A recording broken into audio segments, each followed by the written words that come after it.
napakatagal niyang dean ng Ateneo School of Government. Actually, nakilala namin siya ni Jessie, yung aking asawa, nung siya ay dean ng Ateneo School of Government. Pero yung nakakalimutan, dati siyang undersecretary ng Department of Natural Resources. DNR. DENR. Kaya ano din siya, environment advocate.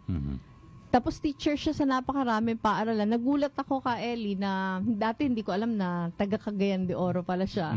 Pero nag-launch kami ng Angat Buhay sa Kaistorya ng Pag-asa sa Xavier University. Nagkita kami doon. Tinatanong ko siya kung anong ginagawa. Yun pala ba every week siya pupunta. Saka iba pang paaralan. Pero i-welcome muna natin siya. Yung ating pong bisita, kilala ng maraming, ang dami nitong followers sa Facebook. Follower din ako eh. Ako rin. Yung mga sinishare niya. Ako parang pag binasa mo yun, hindi mo na kailangan basahin yung iba pa. Ayun. Ang ating pong bisita, si Dean Tony Lavinia. Sabi ko nga, Dean ng Ateneo School of Government na matagal. Magandang umaga sa iyo, Dean Tony. Good morning, VP Lenny. Good morning, Kaeli. Apo, good morning po. Pagbati din sa lahat na nakikinig sa buong Pilipinas, pero lalo na una sa Bicol. Yung asawa ko ay taga Legazpi. Ayun. Yung mother-in-law nandun sa Legazpi, si Teresing Bonto, baka nakikinig naman. At yung mga kababayan ko sa Cagayan de Oro, kung saan nagsimula ang RMN. Yung pamilya ka na, taga ron po. Yung aming boss. Taga Cagayan de Oro ko. Wala yung mami ko noon, nandito sa Manila, pero sa ngayon, pero marami yung kamag-anak at mga kaibigan doon. Masaya ako nandito ngayong umaga. Opo. Okay, samantala mga kasama, at gaya nga po ng binabanggit ni Madam Vice President, talagang mas maganda kumuha rin tayo ng kanyang mga siguro pag-aanalisa sa naging laman po ng talumpati ng Pangulo at dating DNR Secretary. Maganda, may binabanggit dito yung sa mining. Mining, oo. Land use. Yes. Eto ka, Ellie, wag na muna nating sigurong pag-usapan yung kontrobersiya sa leadership. Kasi tingin ko mas mahalagang tingnan yung laman mismo ng SONA. Ito din, Tony, yung first part ng speech ng presidente, masaya ako eh. Kasi yung kanyang mga binabanggit na mga batas, actually nung nasa Kongreso pa ako, 16th Congress, co-author ako sa ilan doon. Kami yung mga sumusulong, halimbawa yung land use, isa yon sa mga pinakaunang bills na talaga nag-co-author ako. Naalala ko yung main author noon, si Representative Kakabagaw. Oo. Dati ko din siya kasama sa Saligan. At yung yung Coco Levy Fund, kami din yung tumutulak noon. Marami pang ibang magagandang batas na masaya tayo kasi priority ni Presidente. So yun, yung land use, yung coconut levy, na sa alam ko nasa BICAM na pala yun, no? Malapit na siya matatapos. Yung land use, yung wala pa sa disaster po, matagal na rin sa disaster community, matagal na namin gusto mag-create ng independent department. Di naman na pabaya yung Office of Civil Defense. No? Marami naman magagaling doon. Si Yusek Pama noon, si Yusek Halad, hindi naman. Kaya lang, hindi talaga yan main job ng defense. Diba? Kailangan natin, country na parang disaster. So nakalagay, comprehensive healthcare. Yun, universal healthcare, matagal na natin pangarap yan. So lahat yan, dapat nagkakaisa tayo, di ba? Regardless of the politics. Parang yung Bangsamoro Organic Law, sinasabi na, pinasa nila, I credit Senator Drilon, Senator Subiri, Senator Angara, Congressman Lobregat, Congressman Sema, Congressman Fariñas, diba? Yung the country came together na to put together something na ginawa din ng mga apat na administrasyon, from Ramos to Arroyo to Aquino and now to Duterte. So importante yan.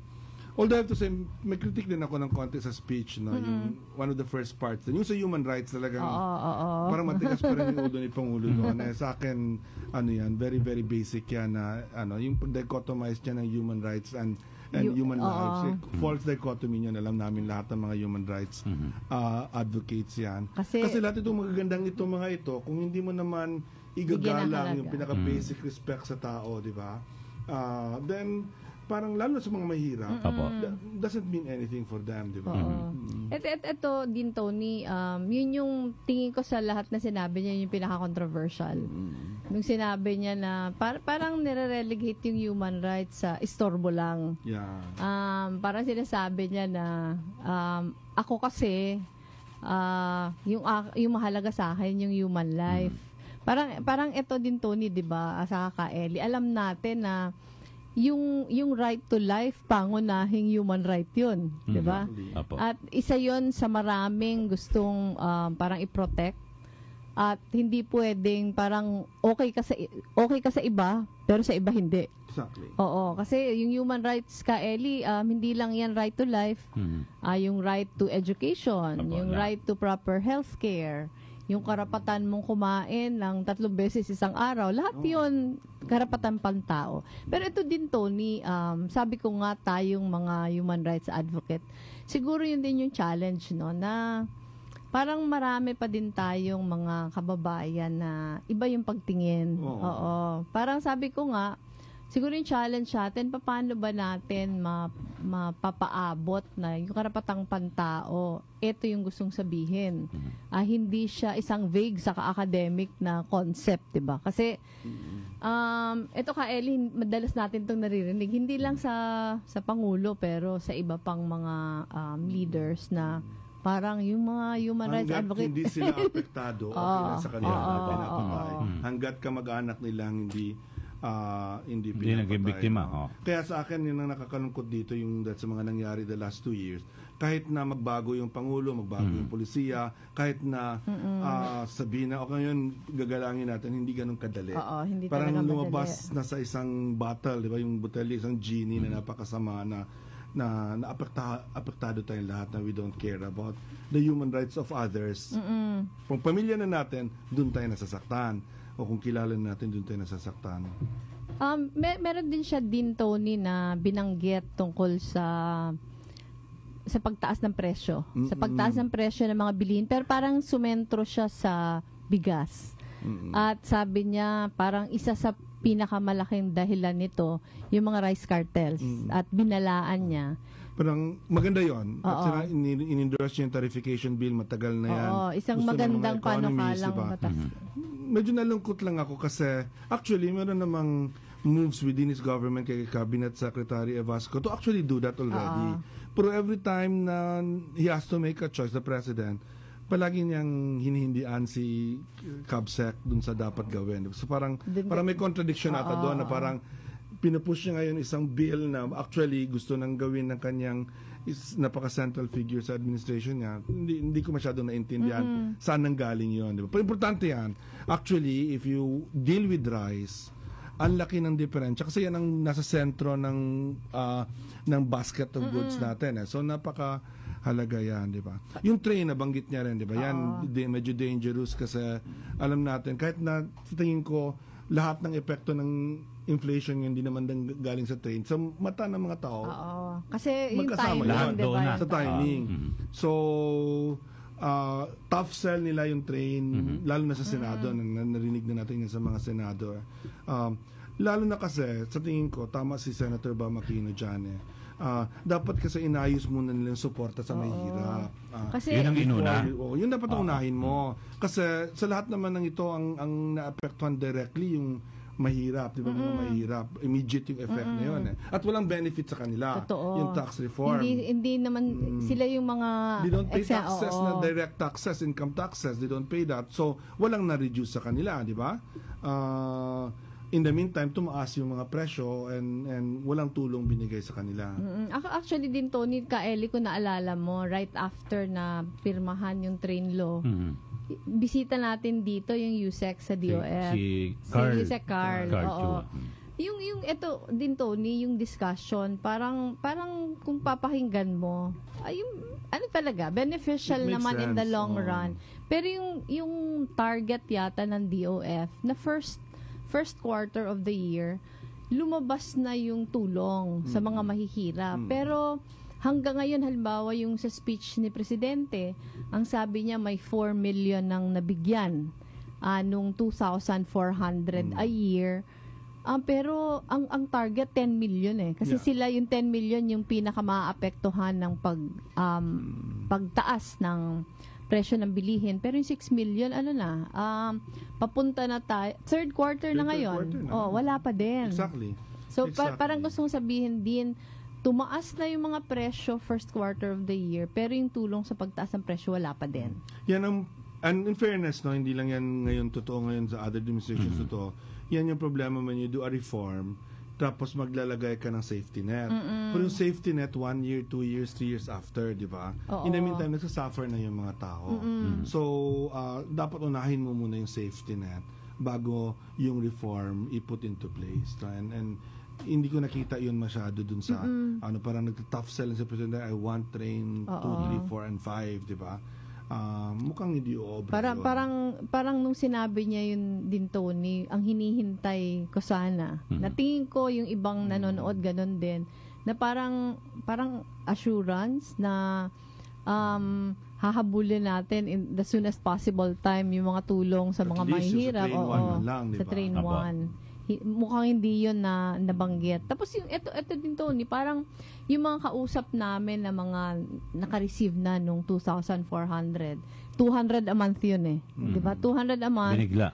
Oo, parang yun ay tulong sa kanila para sa pag-akyat ng mga presyo.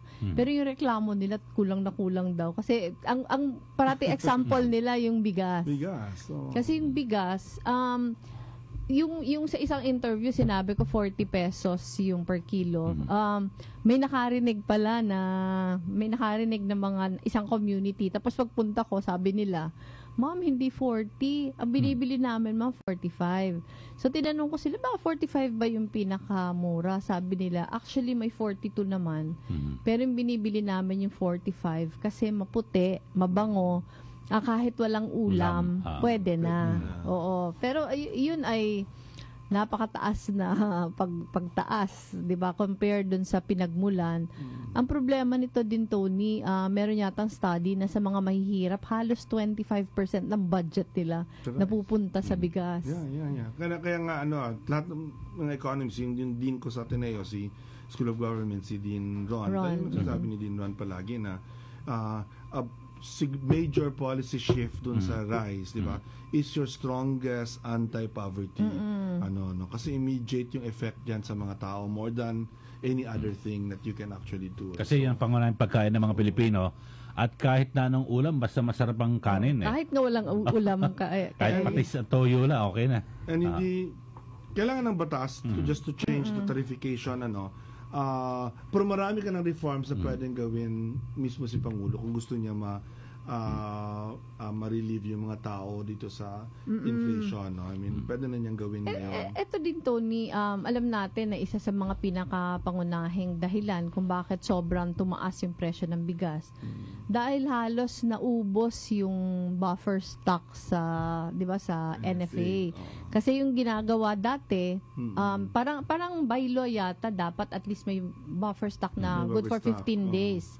Pero yung mga nangyari in the past months, parang na hanggang 2 days na lang yata yung available. Ang problema, nung nagtaasan yung commercial rice, wala silang maibuhos sa market. Kasi yung ginagawa pala ka, Ellie, dati, pag nagtataasan yung presyo ng bigas, ang gagawin ng NFA, magbubuhos siya ng murang bigas sa market para mapilitan na bumaba. Pero nung naubos yung buffer stock niya, wala na. Kahit tumataas yung presyo, wala siyang pangontra.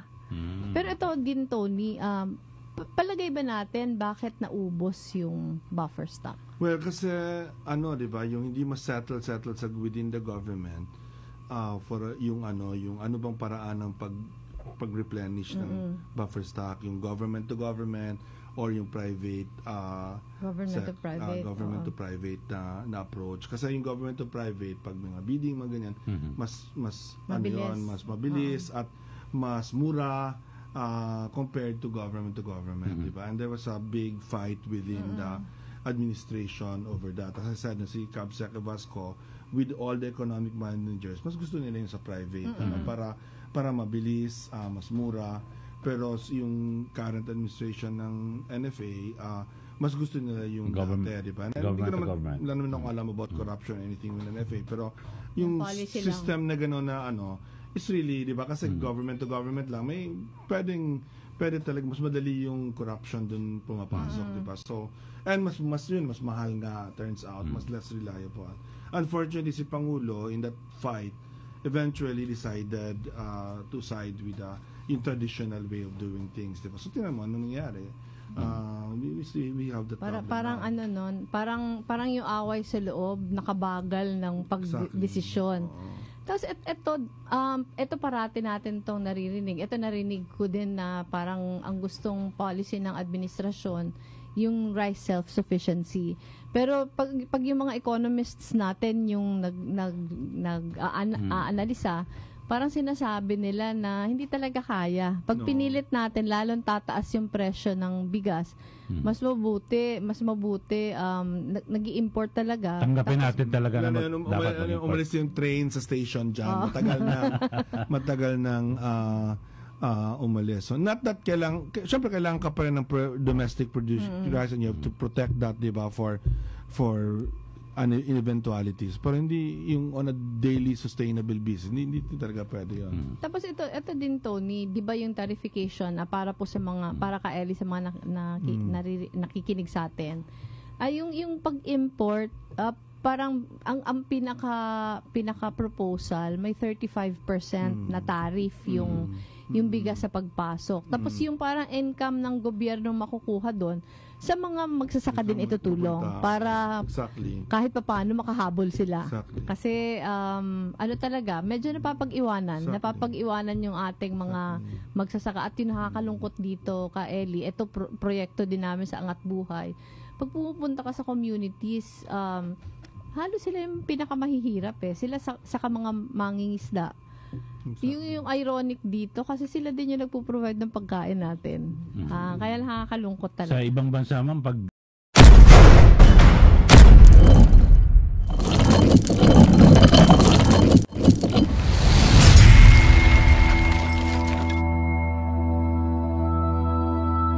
magsasaka ka. Oo. Medyo bigatin, maganda ang buhay. Pero dito yun ang pinakamahihirap na Kaya yung mga anak nila ayaw na nilang magsaka talaga. Yeah. 'Di ba? Umaalis talaga ng probinsya or bukid Pero yun at sa buong mundo yan kaya kailangan mong bibigyan ng special attention kung gusto mong buhayin yung agriculture sector mo. Pero tingin mo din, Tony, paano ba syempre, parang pinupush natin na sana mas lakihan yung budget sa agriculture. Pero sabihin na natin hypothetically na tinaasan nga yung budget sa agriculture. Tingin mo, ano yung mga components na kailangan bigyan talaga ng pinaka-utmost na attention? Well, alam din naman natin, di ba, yung kaugnay din yan sa agrarian reform, di ba? I mean, na matapos sana yung buong agrarian reform program kasi napakahalaga yon. Pero even sa agrarian reform, alam natin, without support services dun sa mga magsasaka directed towards them para makatulong sa kanila mag-adapt, both sa ang challenges natin sa agriculture, dalawa Una yung global, yung economic, pangalawa yung physical, yung climate change, yung weather, di ba, yung anong klaseng crops na gagawin. Kailangan ng directed assistance yan at support yan. I mean, and I think doon tayo nagkukulang sa ganung klaseng support services. So siguro dapat yun ang bigyan pansin. Sa mga nakakalungkot kasi yung DAR na matagal na naman yung kasaysayan ng DAR ng pagtulong sa mga magsasaka. Yung under the administration medyo na marginalize sila, among others, the DAR secretary doesn't come from that sector, doesn't really understand. I mean, nung nandun si Kapaeng Mariano, at least alam niya yon, di ba? Alam niya yung ano kailangan gawin. Pero medyo ngayon, hindi nabibigyan ng pansin. Si Secretary Piñol naman trying to be very aggressive in supporting farmers. Pero ang sense ko din na hindi directed to very specific things yung support na yon Saka, eto din, Tony, yung isang medyo nalungkot din ako, yung parang warning niya tungkol sa anti-drug war. Yeah. Parang yung terms kasing ginamit niya will be as relentless and chilling. Yeah. Yung interpretasyon ko doon, hindi ko alam kung yun yung gustong sabihin ng ating Pangulo. Parang pagpapatuloy yung patayan. Alam mo, yung VP, ganito kasimple yan for the country, no, yung mga kababayan natin. Gusto ba talaga natin ng 100,000 people dead at the end of the, from this war, di ba? At karamihan yan, mahirap. Yung figures yan galing yan sa kanila kasi di ba naglabas sila, ganda ng figures nilabas sila, 5,000 ng laban, yun yung sabi nilang legitimate operations. Kahit yan kini-question ko yan kasi wala naman tayong mga reports galing doon tungkol doon at investigation. And then 23,000 deaths under investigation, di ba? Na alam naman natin na walang papatuloy. So that's the real number in 2 years, di ba? So kung extrapolate mo yan pretty much the same, maabot ka na mga 100,000. Hindi yan acceptable. Lalo na mga mahirap. At lalo na hindi siya nagsosolve ng problem. Hanggang ngayon, malala pa rin yung drugs, di ba? Dahil hindi naman yan ang solusyon dun sa mga lalo sa demand side, di ba? Yung demand side, solution sa demand side is rehab, intervention, di ba? Yun yung solusyon dun sa demand side. Nandiyan yung demand na yan, kahit anong gawin mo sa supply o pagpatay mo sa mga tao, both the addict and the pusher, hindi yan mo solve yung problema. Tsaka bukod, kaya nakakalungkot na hanggang hindi nakikita ni Pangulo yun. Tsaka bukod din, ma'am, yung pumapasok dito yung mga na-smuggle diba, ehemplo lang yung 6.4 billion na droga, caretaker lang naparusa. Hindi talaga na-resolve. So, diba? Yun, kasi ang inaasahan natin, talagang isa sa mga binabanderang advokasya at kampanya ng administrasyon laban po sa illegal na droga. Yung may nangyari na, di ba, na-smuggle na 6.4 billion na shabu, caretaker lang nakasuhan. yung ano din Tony Kaeli, yung event na inattendan ko kagabi, isa sa mga speakers, dating official ng Thailand. Ngayon nasa oposisyon na siya, pero kinikwento niya na parang nung nasa administrasyon pa siya, nagkaroon ng ganitong klaseng anti-drug campaign sa kanila. Sa kanila, Kaeli, sabi niya, 3,000 yung namatay. Pero yung kabutihan nun, kasi nung 3,000 na namatay, parang inappoint yung Attorney General na mag-head ng isang fact-finding na committee. Yung results ka Eli din Tony nung fact-finding committee of the 3,000 parang 1,200 yung innocent na pinatay. Ang sabi niya policy daw yun ng kanilang presidente, buti na lang daw nakialam yung kanilang king, yung si King Ramadan 9th yata, nakialam at nag-order na hintuin kasi sabi niya kung hindi yun nakialam patuloy pa din sana, pero sabi niya ganun kadaming namatay sa amin pero hindi naman na-solve yung hindi mo solve yan kahit 200,000 patayin mo hindi siya masosolve na walang expert nagsasabi na masosolve yun sa ganun paraan. Yung sa ano din Tony, di ba, sa South America merong mga bansa na Venezuela yata na ganun din yung polisiya. Exactly. Hindi din na-solve. Wala rin. Wala. Kasi kung patayan kasi, di ba, lalo na yung low end yung hanapin mo, wala ka namang malulutas sa ganung klaseng ano. Saka ano din Tony, pagkausap mo na talaga yung pamilya, parang heartbreaking. Halos may pattern ka Ellie. Meron nung April birthday ko pa naman yun, may pumunta na isang grupo, pero apparently iba-ibang lugar yung pinanggalingan. Meron para sa Caloocan, maraming nangyayaring ganyan. Pero yung iba, hindi naman taga Caloocan, pero yung manner ng pagpatay pareho. Yung pare-pareho sila na pinapasok, habang tulog sila, forcibly pinapasok yung mga bahay. Ano daw, parang pinapalabas yung parang may isang target, pinapalabas yung asawa, mga anak, pabisa mga apo, tapos yung mga lalaki na pumasok sa kanilang bahay, yung claim nila mga pulis, maririnig na lang daw nila after a few minutes, may putukan na ng baril, tapos pagpasok nila patay na yung asawa. Pero merong iba na hindi lang yung head of the family yung pinapatay. Kaya damay lahat. Pati, pati asawa, anak. May makikinig kay Bishop Ambodevi, ang tawag niya talaga to death squads. Ano pala yan? From 4, 3 to 14. Minsan na nakabonet, pipili pa ng mga taga-community para tuturo ng mga tao, palaging nire-replenish yung drug list, so talagang hindi siya matatapos. Hindi siya matatapos hanggang may mga tao clear sa akin yan, these are crimes against humanity na nape-perpetrate sa mga mahihirap sa Pilipinas, no? May accountability dyan eventually, pero sana tigil na muna habang hindi pa siya nare-resolve. Ito din, Tony, may isang shinare din yung bisita kahapon sa Thailand. Na yung isa daw sa mga findings ng fact-finding commission, yung mga drug list na nado-draw up sa mga community, karamihan doon, talaga may alam tungkol sa drugs, pero ito yung nakakaalam daw nung mga ginagawa ng mga officials mismo. Yung officials, mga police, kung sinong community leaders na involved sa drugs. Ayun daw yung sinasali sa drug list. Whether user sila or hindi, basta may nalalaman, yun yung mga nauuna. At meron talagang iba na kaaway ka lang ng barangay official, nasasali ka na doon, no? Opo.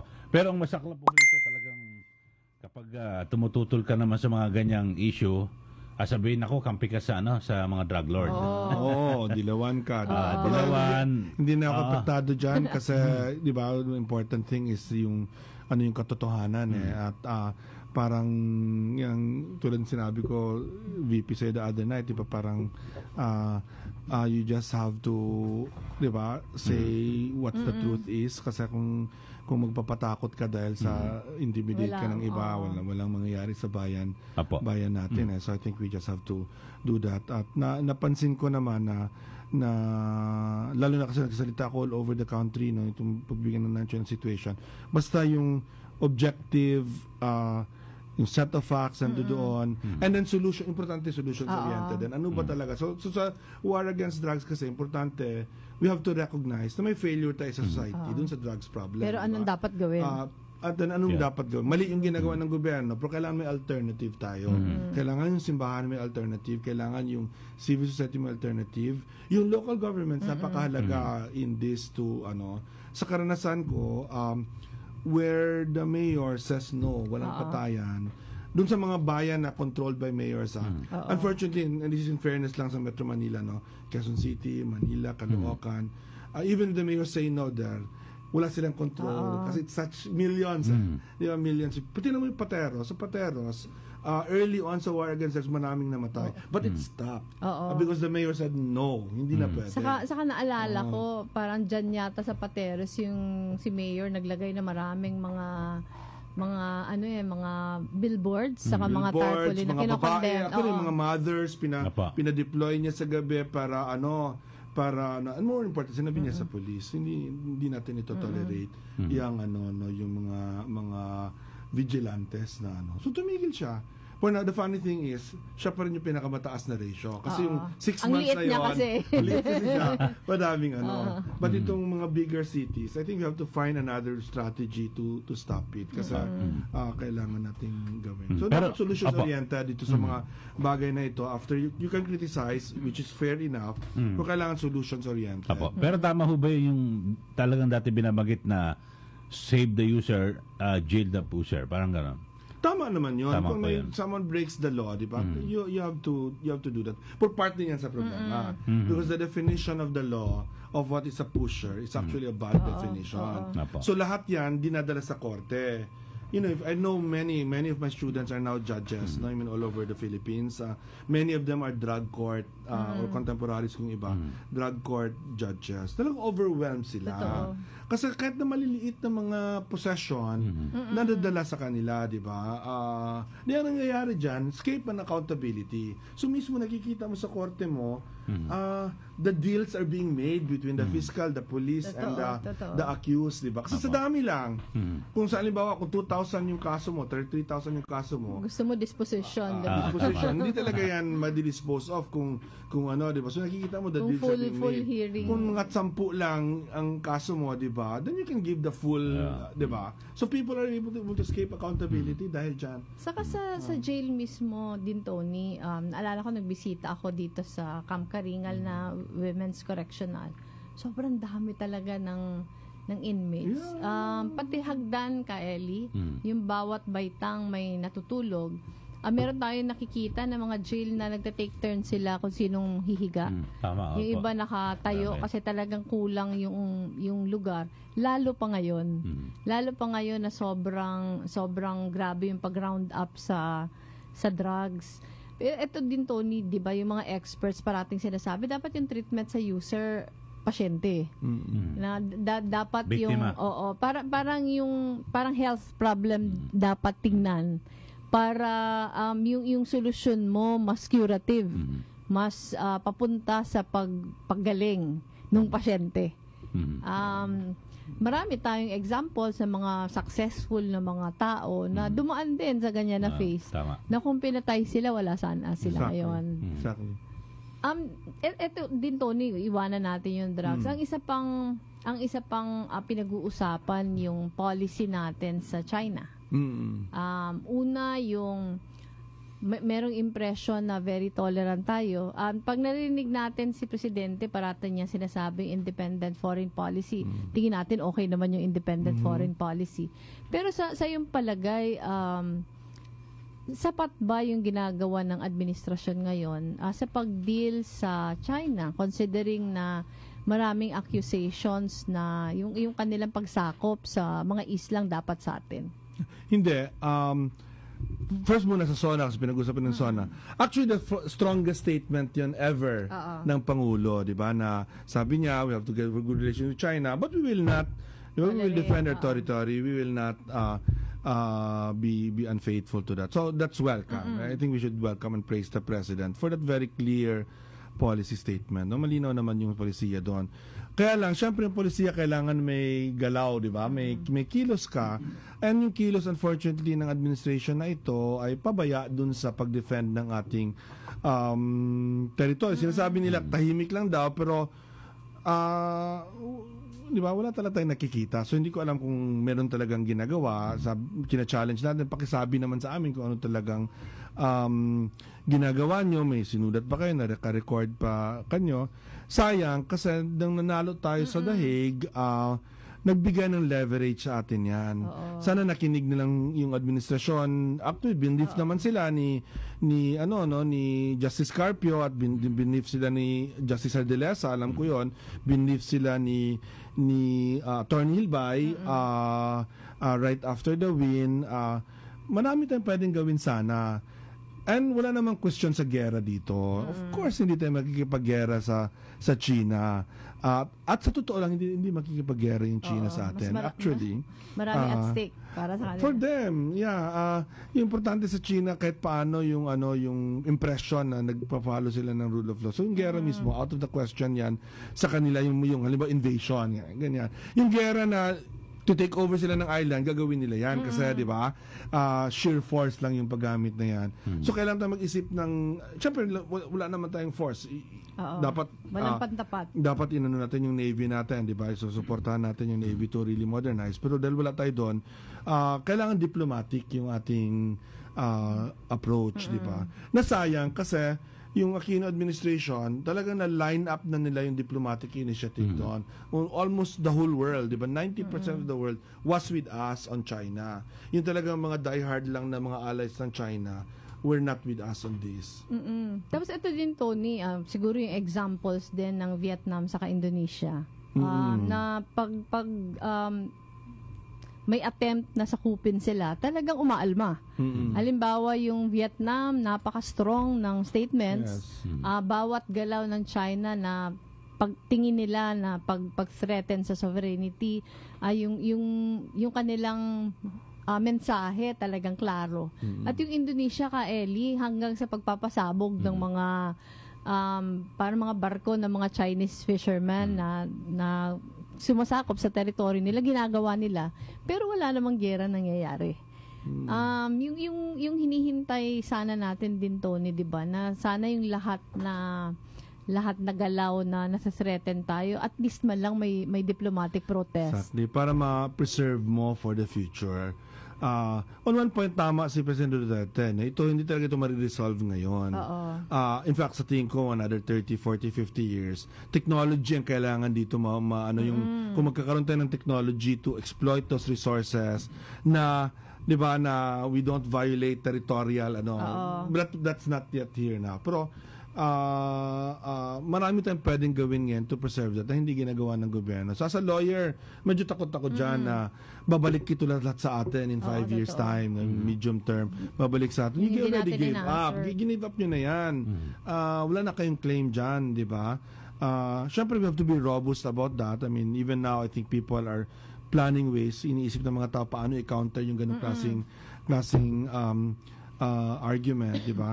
Alam ko, ito lang yung pagpupuri ko, Ma'am Lenny, no? I mean, marami sa bureaucracy, hindi ko na lang alam sabihin which bureaucracy, but technical people, good people that have been working for this, in this, kakampi naman natin sila doon, di ba? And in their own work, sinusubukan nilang ma-preserve yung space natin laban sa China.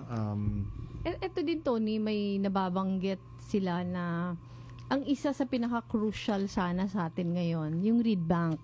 Kasi yung Malampaya, ito maubos yung source ng kuryente sa buong Luzon. At paubos na to. Yung meron sanang bagong source, maraming oil talaga dito sa reed bank. Pero sinasabi nila na dapat as early as now, nagdi-drill na tayo in preparation for the future. Pero yung attempt natin na gawin yon, pinaalis tayo ng China. Yeah, kahit sinabi dun sa desisyon na atin yon. Eto din, Tony, tingin mo may pag-asa pa ba? May pag-asa pa bang mabawi natin yon at makahanap ng paraan para meron tayong source ng kuryente pag naubos na itong Malampaya? Well, the options are running out. Pero may pag-asa pa. I mean, pero kailangan i-reverse ng Duterte administration yung kanilang foreign policy sa China. I mean, that's what's very clear. And time is running out on them para doon. No? So, yun ang challenge sa kanila. And hindi yan rocket science. Alam naman nila anong kailangan gawin. It's a policy decision. Maganda may lumabas, no? Kasi ang exchange natin sa ating pagkamabait sa China, yung economic concession. Pero kakalabas lang ng isang report, di ba, nagsasabi, zero benefits, di ba? From the Chinese relationship. Pledges lahat. Wala naman talagang nangyayari, di ba? So, maybe nang matatauhan naman yung ating administrasyon, yung I think calling on Foreign Secretary Cayetano, particularly, and of course the President, na baka time na to reverse the China policy. At ito din, wala na tayo kaeling oras. Pero may isa na lang akong itatanong kay din, Tony, kasi related ito dyan. 2 days ago yata, lumabas sa dyaryo na upon inspection parang inspection of documents sa Bureau of Immigration, nakita na in the past 2 years parang 3 million na mga Chinese ang pumasok sa Pilipinas. Tingin mo din, Tony, should this be a cause for concern? Well, it's a cause for concern because we need to know anong ginagawa nila, di ba? Pero nananawagan din ako sa lahat sa our politicians, huwag magiging maging xenophobic kasi marami din Pilipino nasa abroad, di ba? Na pumupunta sa ganyan. So baka may mga economic opportunity. Importante alam natin ano bang ginagawa nila dito. Kasi ayaw mo din naman magpa-overwhelm doon. I mean, related ba yan sa dispute natin or is that purely economic? Kung economic, bakit nandun? Diba? Ang alam ko marami dyan sa mga casino, marami dyan. Pero sa dami ng yan, ano yung benefit sa atin? Diba, anong benefit sa atin at anong competition ng ating labor force? Kasi ano din yung joblessness mababa din, di ba? Saka tumaas ang joblessness, mababa ang job ano natin, di ba? Yung mga tao, yung employment rate. So baka nagko-compete naman doon. Before we go, gusto ko lang mag-anong positive. Yung charter change. The good thing about the SONA, sa akin nag-relief ako doon sa charter change. Mukhang una, napaka-tepid ng kanyang endorsement doon. Parang okay lang, nandiyan si CJ po yung proposal. So I actually feel na na may space tayo about this. Kasi yun ang pinaka-worry ko actually na baka madaliin. I-railroad yung ano. Parang pero gano'n naman style ng Presidente Duterte, parang atras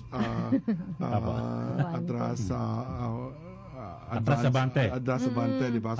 So medyo na-atras ngayon. I think yung pag-take over ni President Arroyo ng House will also mean that muna kasi right now consolidated yung Senate ngayon, di ba? Including yung mga dati siguro mas bukas, hindi na sila bukas kasi because of the history with the Speaker, di ba? So I think on a positive note, parang on something like charter change, sige, pwede natin pag-usapan, pero wag natin i-madaliin. Yun lang naman yung hinihingi natin din, Tony, di ba? Na sana wag madaliin para merong espasyo sa debate, may espasyo para yung tao ma-inform. But the greatest thing about the SONA, for me, hindi yung kay Jimmy, hindi yung kay speech ni Presidente, yung nasa labas, yung United People SONA. Oo, bakit? nakakagulat yun, Kasi lahat ng grupo, matagal na yan, marami dyan di nag-uusap, marami dyan may ibang perspektibo, pero lahat ng grupo na sa tingin ko maano sa bayan nagsama-sama. Nagsama-sama.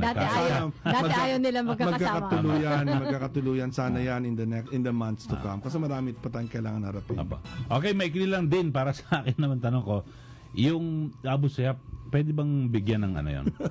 ng parang amnestia o bibigyan pa ng order of lapu-lapu. Pero problema dyan, order of lapu-lapu, sa tingin ko naman, hindi parang biro lang siguro ni Presidente. Hindi seryoso yun. Ang problema sa Abu Sayyaf, it's a criminal organization now, di ba? Hindi naman siya talaga, not even a revolutionary organization with a cause, di ba? It's really a kidnap for ransom terorista. Organization, at terorista siya. So parang hindi mo siya pwedeng hindi ka pwedeng mag-peace talks doon. Mas mabuti pa makipag-peace talk siya doon sa Communist Party, sa NDFP. Mahirap yun, pero sa totoo lang, di ba, may possible agreement kasi may demand, di ba? May demand na pwedeng pag-usapan, di ba? Tungkol sa social reforms, political reforms, yung ganyan. Pero yung Abu Sayyaf, sa alam ko, wala naman silang demand. Okay, so attorney, salamat po sa inyong oras din, ha? Din, maraming salamat. Kulang na kulang ka, Eddie, yung oras natin.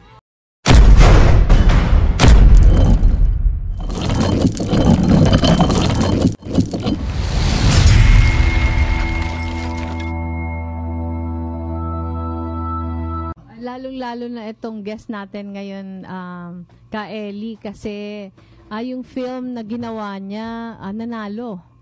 Meron special award pa, 'di ba? Best Cinematography. Ayan, Best in Cinematography. Pero ito, ka Ellie, dapat mapanood mo 'to. Kasi talaga hindi lang napakaganda nung kwento, pero talagang yung scenery, ang ganda eh. Pero i-welcome muna natin siya. Yung ating pong bisita, si A.R. Angkos. Ayun. Siya yung filmmaker. Ang pangalan ng film niya, Ka-Ellie, The Climbing Puppeteer. Ito, A.R., mag-greet ka muna sa ating mga listeners. Good morning po, VP Lenny and Ka-Ellie, and sa mga nakikinig po at nanonood po sa atin. Okay, good morning. At ito AR, parang sinasabi na bata ka pa lang, nahilig ka na sa paggawa ng pelikula. Saan ang galing yun? Well, nag-start yun kasi nung una akong, syempre, amazed ako ng bata ako sa mga video cameras Tapos yung church namin, parang may nag-record ng isang sermon doon. Tumitingin ako, tapos nakita siguro yung curiosity ko nung isang nag-ooperate. Pinahawak sa akin, tapos starting nun, parang lagi akong tumutulong na Eventually, natuto ako mag-edit. Tapos doon nagsimula lahat po. Kasi talagang talagang napakaganda nung ginawa niyang film. Ito parang nabasa ko AR na iba sana yung ipapasok mo sa film festival. At tungkol sana ito sa isang mangingisda. Opo. Isang mangingisda na naging tour guide ba sa Karamoan. Tapos naisip ko kasi husay mo sa cinematography, yung Karamoan very scenic, 'di ba? Opo. Siguro napakaganda ng film na 'yon. Pero later on nag-decide ka itong Climbing Puppeteer yung isubmit mo. Bakit ganun yung decision mo? Kasi bago ko po nalaman yung about sa story ng Pag-asa, meron akong material kasi pag nag-travel ako, lagi ako nakumuha ng videos, tsaka nag-interview ng mga tao. So may marami akong materials. yung na-edit ko na yung actually yung sa Karamuan na story. Kaso nakita ko, yung nalaman ko na parang 5 days before yung final deadline. Nalaman ko na isang officer pala namin sa UNESCO. Oo, kasama mo daw si Marky. Kasama ko na ilang taon na. Hindi ko alam na yung storya pala niya is ganun yung ginagawa niya. Yung ganun ka-inspiring yung story niya. Na nasabi lang sa akin ng isang officer din namin. So right there, tinanong ko siya kung free ba siya ng free siya parang 3 days before. Oh my God. Before the talagang submission. madalian yan. So ang gano'n ako, sinundo ko siya sa BGC. Madaling araw. Kasi BPO, nasa BPO siya. Tapos sa weekend, nagma-mountain climbing siya, 'di ba? Yun si Marky. Tapos yung kwento niya ka Ellie, sa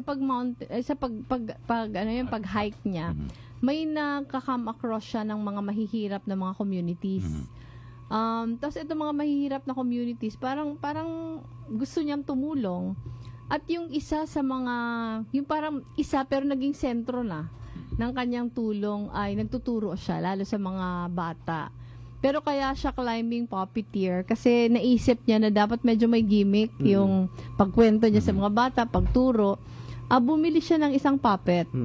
Bumili siya, ang ganda ng puppet niya Medyo mahal nga daw, sabi niya. Bumili siya ng, kasi niya. malaki siya Tapos nag-aral siya ng ventriloquism. Yung 'di ba yung parang nagsasalita yung puppet pero hindi gumagalaw yung hindi gumagalaw yung bibig niya. Siya pala nagsasalita. Kaya very effective.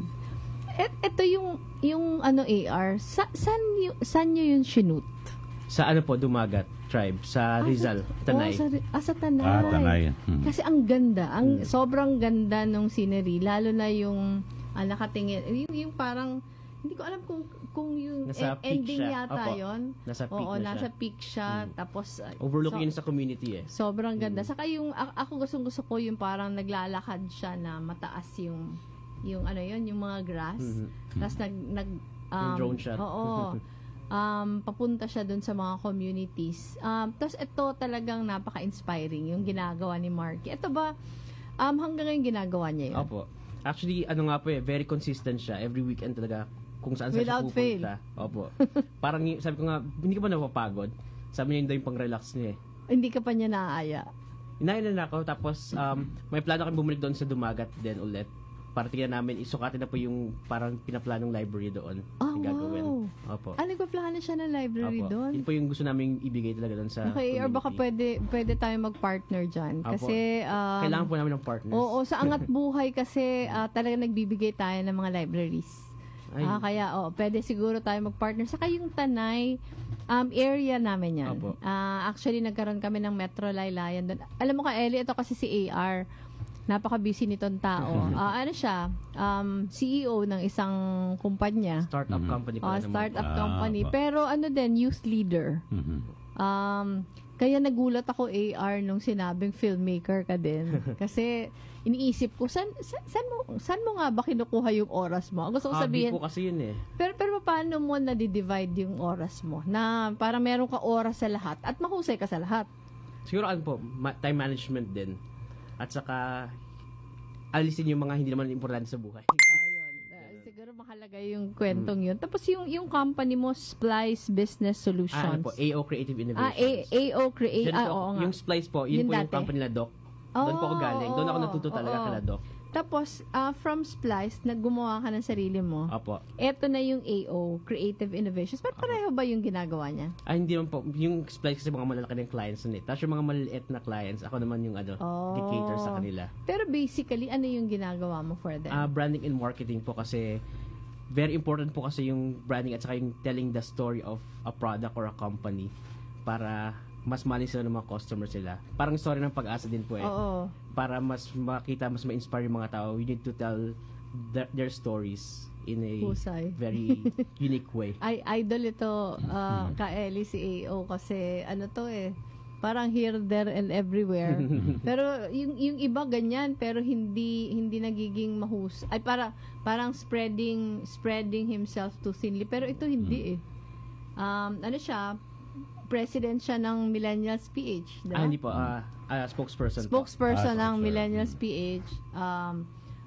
Meron siyang sariling startup company, tapos filmmaker pa. Hanggang ba ngayon, gumagawa ka pa ng films? Opo. Pag may usually kasi sila sabi ko sa trabaho, pag may trip ako outside Metro Manila, outside the country, may dala talaga akong camera.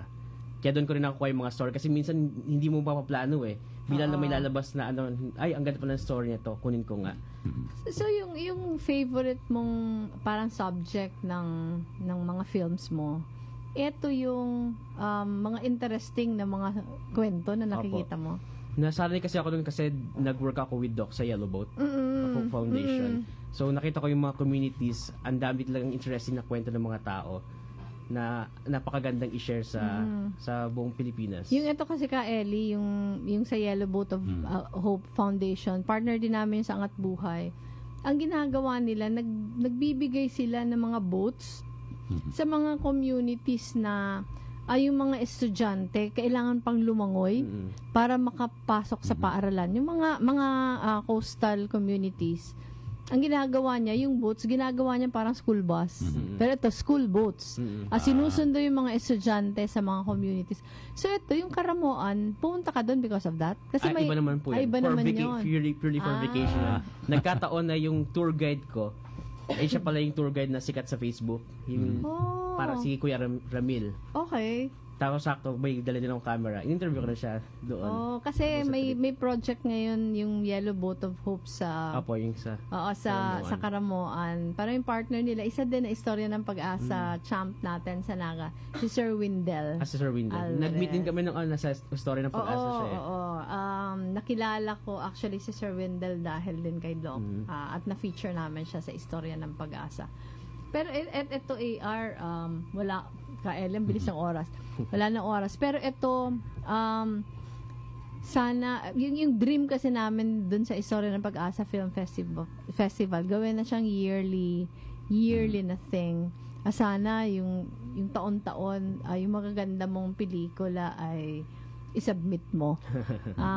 Pwede naman yatang multiple submissions eh. Kung marami ka lang kung marami ka ng ipon ng mga films.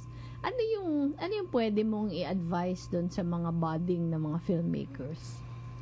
Ang filmmaking po kasi is about it will start on your imagination. How do you see the story? How do you tell the story?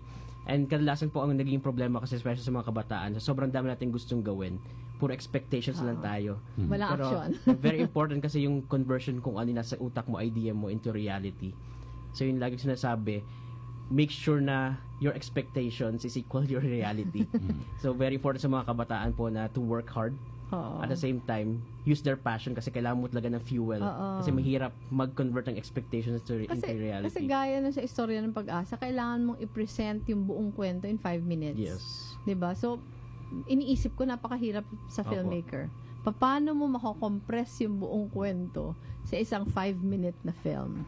So, yun matindi yun sa editing. Ang hirap po. Pero, hindi ka na natulog. Kasi kung nag-shoot kayo mga 3 days before, di ba? Yung editing, I'm sure matagal na matagal yun. So, ito AR, imbitahin ka namin na sana mag-partner tayo sa Angat Buhay din ng Office of the Vice President. Kasi Angat Buhay Youth din po ako eh. Oo, Angat Buhay Youth ka pala. Kasi ang dami talagang pwedeng gawin na i-involve natin yung mga kabataan. Kelly? Apo. Okay, so salamat AR ha. Ayan, napaganda siguro magbigay ng ekspresyon na sa mga kabataan na iba puro balak eh. Binabagit ba puro plano, wala nangyayari. Okay, samantala mga kasama, bilis ang oras at pasensya na po sa ating mga texter at yung nagpaabot po ng mensahe sa Facebook Live. Talagang kapos tayo sa oras. Pero ma'am, merong yung pahayag yung Comelec. Pwede ka ba magbigay ng opo. Na kung saan ay pumapabor po yung sa 25% na yung yung shading threshold na ginamit po noong 2016 elections. Ito ka Eli, parang yung resolution ng Comelec lumabas kung hindi ako nagkakamali Huwebes yata, Huwebes o Miyerkules. Parang ang sinasabi July 26 tama, Thursday pa. Parang sinasabi niya ka Eli na nung nakaraan na 2016 elections ang ginamit namin na pamantayan na at least 25% nung bilog ay ma-shade. para ine-explain niya ka, Ellie, na ginawa namin yon dahil ayaw namin na ma-disenfranchise yung mga botante. Gusto sabihin, alam niya ka, Ellie, syempre yung parating sinasabi sa atin, punuin nyo yung bilog. Di ba? Pag mag-shade tayo. Pero talagang ano ka, Ellie, marami talagang mga tao ang hindi nakaka-comply doon. Kasi marami, ma'am, iba pasmado, hindi ma-shade ng buo. Lampas-lampas iba yung naman, iba. malabo ang mata. So at least basta dinaanan yung bilog, yung 25%. Parang ang sinasabi niya ka, Ellie, basta klaro yung intent. Klaro yung, ano ba yung intensyon ng botante? Kasi ang sinasabi niya, ang ayaw din natin na mabilang natin yung parang ano lang, parang unintended na markings. Kasi pwede naman yun, di ba? Halimbawa, oo, nag-smudge yung ballpen mo, parang sumuka yung tinta. Pwede naman na parang aksidente na nadaanan ng ballpen mo yung isa pang bilog. Ayaw nila yon. Pero pag klaro yung intent, at sabi niya, pag 25% at least yung ma-shade, klaro na yung intent. Ayaw natin ma-disenfranchise yung boto. Ito lang ka, Ellie, kunin ko lang yung pagkakataon. Kasi sinasabi nung kampo ni Marcos na parang yung desisyon na ito ng COMELEC ginawa pagkatapos na ng eleksyon. Hindi yun totoo. Kasi may nakita tayong mga records na mga... May resolution sila eh. Oo, marami. Actually, nagulat ako, nakita ko ang kapal-kapal nung resolution ng COMELEC. Pinag-usapan nila. No? Pero ano nga ka, Ellie, meron kami mga nakitang mga news items na February pa lang, ang election, May. Po. Nag-declare na sila. Kasi sinubukan nilang pabasa sa machine. Maraming mga pag-aaral na ginawa at nagdesisyon silang 25. Yung sinasabi lang naman natin ka, Ellie, ano ba yung ginamit na pamantayan nung eleksyon? Kasi kung ano ginamit na pamantayan ng eleksyon, dapat yun yung kilalanin.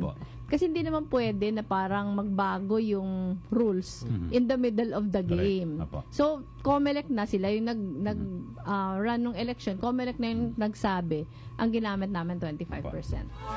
Okay, so yung mga hindi natin nabasa, no? Yung mga mensahe, pasensya na po. Naku, ang dami. Ang dami nito, ha, Ellie, pero sa susunod na lang, yung iba, sagutin na lang natin sa Facebook. Kasi wala na talagang oras at 10:07 na. Okay, salamat po, ma'am.